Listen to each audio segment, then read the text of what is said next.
Hi வணக்கம். நான் உங்கள் நண்பன் த கிரிட்டிக் விஜய் மற்றும் என்னிடம் தோரா. ஹாய். ரீசெண்டாக லாக்டவுன் ஒரு படம் பார்த்தேன். அந்த படத்தை பற்றின ரிவ்யூ தான் இன்னைக்கு. ஒரு 1.5 மணி நேரம் ஓடுற படத்தில் லாஸ்ட் ஒரு 30 மினிட்ஸ் ட்விஸ்ட் அண்ட் டர்ன்ஸோட ஒரு படம் வந்துச்சு. அதனால சரி இந்த படத்தை ரிவ்யூ பண்ணலாம், படம் ரிவ்யூ பண்ண ரொம்ப நாள் ஆச்சுன்னு ஆரம்பிச்சாச்சு. படத்தில் மொத்தம் 5 கேரக்டர்ஸ் தாங்க. கேத்ரினோட பையன் பேர் ஜேமியோட ஒய்ஃப் பேர் லீனா. ஜேமிக்கு உடம்பு சரியில்லாதனால அதை பார்த்துக்க வர டாக்டர் பேர் ராபர்ட். அந்த ராபர்ட்டுக்கு அசிஸ்டண்டாக வர நர்ஸு நிக்கி. இவங்களுக்கு இதுதான் கதை நடக்குது. கேத்ரின் ஒரு டிவி ஆக்டர்ஸ் ஒரு நாள் ஆக்சிடென்ட்டில் மாட்டி அவங்க வாய் பேச முடியாத ஊமையாக மாறிடுறாங்க. பணக்காரன்னு ஜேமியோட அப்பாவை கேத்ரின் கல்யாணம் பண்ணிக்கிறாங்க. அந்த ஆள் உஷார் பத்திரிக்கா ரைடா சொத்தையெல்லாம் ஜேமி பேரை எழுதி வச்சுட்டு செத்து போயிடுறாரு.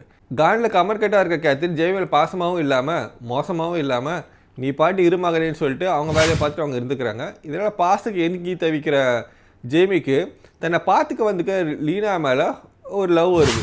ஸோ ஒரு கட்டத்து மேலே இந்த லவ் டெவலப் ஆகி 2 பேரும் கல்யாணம் வரைக்கும் போகிறாங்க. இது கேத்ரினுக்கு சுத்தமாக பிடிக்கல. லீனாவை கூட்டு வந்ததே கேத்ரின் தான். கேத்ரினோட ஃப்ரெண்டோட பொண்ணு தான் லீனா. ஒரு சாதாரண அடிமட்டத்தில் இருக்க பொண்ணு இவ்வளோ பெரிய பணக்கார குடும்பத்துக்கு மருமகளாக வரணுமான்னு நம்ம தமிழ்நாடு சீரியலில் வரும் இல்லையா, அதே மாதிரி கான்செப்டில் தான் இந்த கேத்ரின் கேரக்டரும் கொண்டு போயிருந்தாங்க. அது மாதிரி சொத்துக்காக தான் தன் பையனை கல்யாணம் பண்ணிக்கிட்டா அப்படின்ட்டு லீனா மேலே கேத்ரினுக்கு ஒரு கோபம் இருக்கும். உடம்பு சரியில்லாமல் இருக்க ஜேமியை பார்த்துக்கிற டாக்டர் ராபர்ட்டுக்கும் ஜேமியோட ஒய்ஃப் லீனாக்கும் ஒரு இல்லீகல் அஃபேர் வருது. தங்கள் காதலுக்கு குறுக்க இருக்க ஜேமியை பிளான் பண்ணி ராபர்ட்டும் லீனாவும் போட்டு தள்ளிடுறாங்க. இந்த கொலைக்குள்ள அல்டிமேட் மோட்டிவ் யாருக்கு இருக்குன்னா ராபர்ட்டுக்கு தான். ஏன்னா ஜேமி செத்து போனால் ஜேமியோட சொத்துக்கள் லீனாவுக்கு வரும். லீனா மூலமாக அந்த சொத்தை தான் எடுத்துக்கலான்னு ராபர்ட் பிளான் போடுவார். சொத்தெல்லாம் விற்றுட்டு வா, நம்ம சந்தோஷமாக இருக்கலான்னு லீனா ராபர்ட் கூப்பிட்டா லீனா அதுக்கு ஒத்துக்க மாட்டேங்கிறாங்க. ஆனாலும் ஜேமியை கொலை பண்ணது நீ தானே அப்படின்னு சொல்லிட்டு ராபர்ட் மிரட்டுறாரு. அது இதில் கடுப்பான லீனா ராபர்ட்டோட சண்டை போட்டு வீட்டுக்கு வராங்க. அவங்க வீட்டுக்கு வரத்துக்கு முன்னாடியே ராபர்ட் வீட்டுக்கு வந்துடுறாரு. அங்கே ராபர்ட்டும் கேத்ரினும் ஃபிசிக்கல் ரிலேஷன்ஷிப்பில் இருக்காங்க.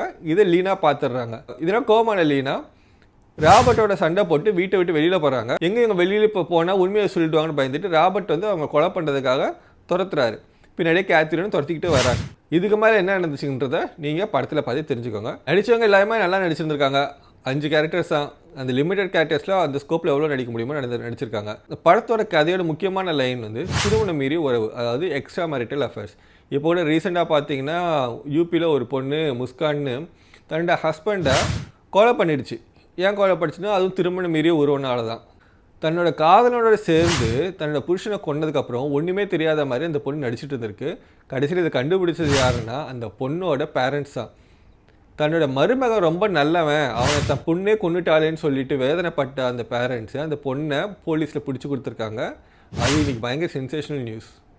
அது மட்டும் இல்லாமல் இவ்வளோ மோசமாக இருக்க தன்னோட பொண்ணை தூக்கில் போட சொல்லி அவங்களோட பேரண்ட்ஸே போலீஸை வேண்டி கேட்டுக்கிறாங்க. இந்தியாவில் மிக சிறந்த சட்டங்கள் இருக்குது. அதில் மிக முக்கியமான சட்டம் என்னென்னு பார்த்தீங்கன்னா, ஒரு பொண்ணு கல்யாணமாக இருந்தாலும் வேறொரு பையனோட தொடர்பில் இருந்தால் அவளுக்கு ஜீவனாம்சம், அதாவது அழிமுடி தரலான்னு சொல்லி பல தீர்ப்புகள் வருது. இப்போ கூட இன்னைக்கு கூட நான் ஒரு நியூஸ் படித்தேன். பிரசன்னா சங்கர்னு சென்னை பேஸ்ட் டெக்கி ஒருத்தர் தன்னோட ஒய்ஃப் மேலே ஒரு கம்ப்ளைண்ட் கொடுத்துருக்காங்க. அவங்க ஜீவனாம்சம் கேட்டு மிரட்டுறதாகவும் தன்னோட குழந்தைய பறிச்சுட்டு போனதாகவும் இருக்கிறாங்க. சரி, நீங்கள் ஒரு வாதம் வைப்பீங்க என்னென்னா இவனால் பெண்களை தான் ஆண்களை அடிமைப்படுத்தி வச்சுருந்தாங்க, அதனால் சட்டங்கள்லாம் அப்படி ஏற்றப்படுதுன்னு. ஆனால் அந்த சட்டங்களை தவறாக உபயோகிக்கக்கூடிய நிலைமையில் இன்றைக்கி சமூகம் கொஞ்சம் கொஞ்சமாக மாறிட்டு வருதுன்னு ஒரு பயம் வருது. ஏன்னா இன்றைக்கி ஆண்களை தான் பயங்கரமாக சட்டத்தை காட்டி மிரட்டுறாங்க.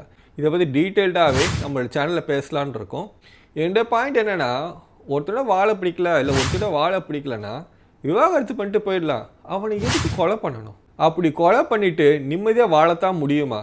நீங்கள் நல்லா பார்த்துருக்கீங்களா? இந்த மாதிரி எக்ஸ்ட்ரா மேரிட்டல் அஃபேர்ஸில் இருக்கவங்க யாருமே கடைசி வரைக்கும் நிம்மதியாக வாழ்ந்து முடிச்சதை நீங்கள் எங்கேயுமே பார்த்துருக்க மாட்டீங்க. என்றைக்குமே அவங்க வாழ்க்கை பிரச்சனையில் தான் இருந்திருக்கும், பிரச்சனை தான் முடிஞ்சிருக்கும். அதே தான் இந்த படத்துலையும் சொல்கிறாங்க. ஹீரோயின் தப்பான ஒரு முடிவுக்கு போய் ஒரு எக்ஸ்ட்ரா மேரிட்டல் அஃபேர்ஸில் போயிடுறாங்க. அதனால் அவங்களுக்கு ஏற்படக்கூடிய பாதிப்புகளை சொல்கிறது தான் இந்த படம்.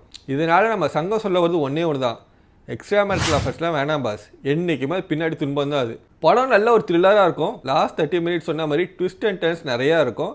டெக்னாலஜிக்கல் பிரில்லியன்ஸ்னு சொல்கிற அளவுக்கு பெருசாலாம் எதுவுமே இல்லை.